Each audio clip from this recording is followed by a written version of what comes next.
This is William Shatner for the National Safety Council. Hand and portable power tools. They're common items around your workplace. Most are simple pieces of equipment, and when used properly, they can be safe and efficient. Some tools are specifically designed to prevent the muscle and nerve problems that can occur from regular use. The right tools and the right training can prevent accidents too. It's important for supervisors to manage the use of hand and portable power tools with employee safety in mind. One of the better ways of controlling tool usage, inspection, and maintenance is through a centralized tool control system. Employee training and retraining in proper hand tool and portable power tool use is also important. It's a common mistake to assume that this training is not really necessary, that everyone knows how to use these tools. That may be true, but safer, less fatiguing hand tool techniques are developed all the time. Keeping your workforce updated will help them work more efficiently and more safely. Educate and motivate employees to be active partners in your safety effort. A training program aimed at effectively reducing hand tool and portable power tool injuries should include 5 basic rules of safe practice. So our first rule is always select the right tool for the job.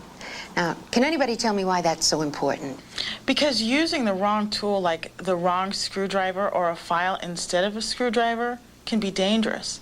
And the wrong tool probably won't do the job very well anyway. Right, Pat. The right tool is always safer. Since many tools are designed to cut down on fatigue, the right tool makes a job easier too. Hand tools that allow the wrist to be straight, not bent, while working, minimize the fatigue and strain that can lead to disabling problems. Conditions like tendinitis or tenosynovitis, the inflammation and soreness of the tendons and surrounding tissues. Using the right supplies and devices with some tools is also important.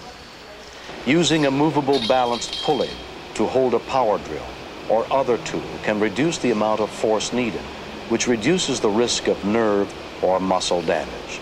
Some new tools have been designed to reduce vibration. Vibration damping materials can also be used to make older tools less hazardous. Rule number 2, use tools correctly. Now, what do we mean by that? That means use them as we were trained to use them. We shouldn't take shortcuts or misuse tools. You're right, Alan, because shortcuts can be dangerous, and no amount of time saving is worth a worker's injury. Proper hand tool use is safe use. Proper tool use should be comfortable. Arms should be kept close to the body in a neutral position to reduce fatigue and the amount of force that needs to be applied. The third rule is always keep tools in good condition. Now, who'd like to tell me about that? Well, like if our saw blades aren't sharp, they're hard to use and can slip. And they take more force and they do poor cuts. That's right. The better condition a tool is in, the less likely it is to cause an accident, because it will work the way we expect it to. And remember, electrical parts on power tools should be checked every day. I want to know if a tool or machine is functioning or not. Don't ever hesitate to call me, or better yet, show me if something is going wrong. I want to know, even if we're on a tight production deadline, a faulty tool can hold up production, and an accident certainly will. So let me know as soon as you notice a problem with any tool. Okay? Now, rule number 4, keep tools in a safe place. Well, where are safe or unsafe places? Well, tools aren't safe in places where you wouldn't expect to see them or anywhere else where they can hurt somebody. That's right. Keeping tools out of walkways and other hazardous places protects everyone's safety. The last rule on the list is always carry tools safely. And the safe way to carry a tool depends on that tool. Now, how would you carry a tool? Tools with sharp edges or points, like knives or screwdrivers, should never be carried with a sharp edge or point towards your body. Carry sharp points and edges away from your body. Or in a sheath. Good.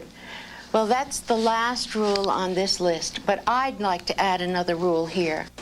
Always wear your personal protective equipment, whatever you were assigned and are required to wear for your job. Well, that wraps up this session. Are there any questions?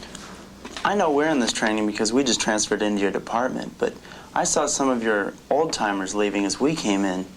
Do you give refresher courses to all the workers once in a while? Well, that depends. If we change tools or add new tools to a job procedure, we do some retraining for everyone. Changes can be confusing and cause accidents, and unless we counteract them with training. And also, part of our safety program involves evaluating employee accident reports to see if any worker is having trouble with the job procedure. We've been accident-free for a while, and we'd like to keep it that way. So we support our workers who need help with extra training. We value them and their safety. Well, no more questions? Then I'll see you all tomorrow. Your first day at work in my department.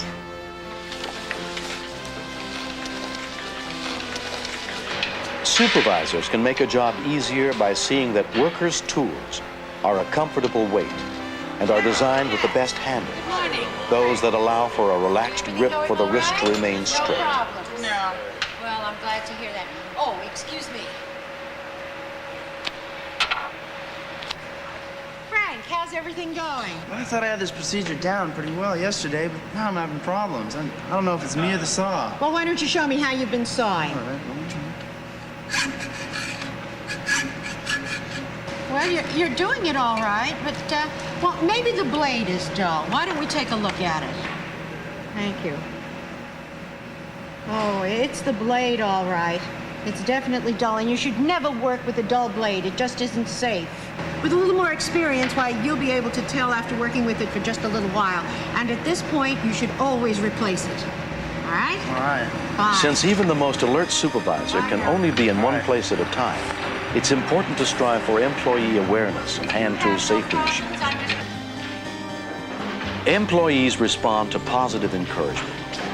If you praise them for an active involvement in safety, their involvement will expand and grow. This Sanders messing up again. It keeps quitting on me, and it's slowing down our work. Should I see if John can fix it, or should I... No, I'm glad you brought it to my attention. It might be dangerous. I want to keep on our good safety record, but I also want to stay on schedule. Let's see if we can have this replaced with one that's working properly. Encourage your workers to bring malfunctioning tools to your attention. It's working fine. Let them know quits. you appreciate that Had this kind problem of with this one communication. before, another one just like it last month. Pete, you know who's been using this hammer? Yeah, that was Jay. He's new. I guess he just forgot we always try and keep the pathways clear. Yeah. Well, I'll give it back to him and remind me about the rules. Thanks, Pete. Let your workers know when they make mistakes, but be generous with your praise when they contribute to your safety efforts. Hand and portable power tools are an important part of your company and an important part of your job as a supervisor. You can reduce accidents and injuries with a systematic prevention plan aimed at employee awareness and safe hand tool usage. Review available records on a regular basis. The information in illness and injury reports, insurance records, workers' comp claims, and plant medical records can help you target problem areas. Identify specific hazards, updating your information whenever the work environment, procedures, or employees change. Notice the work habits of your employees. Make sure that they're using their tools correctly. Why don't we take a look at it? Increase employee training or supervision when it's We're needed. going to demonstrate all sorts of ways. I can stand there.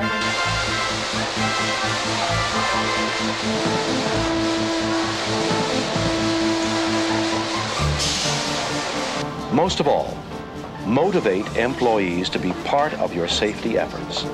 That's what being safety smart is all about.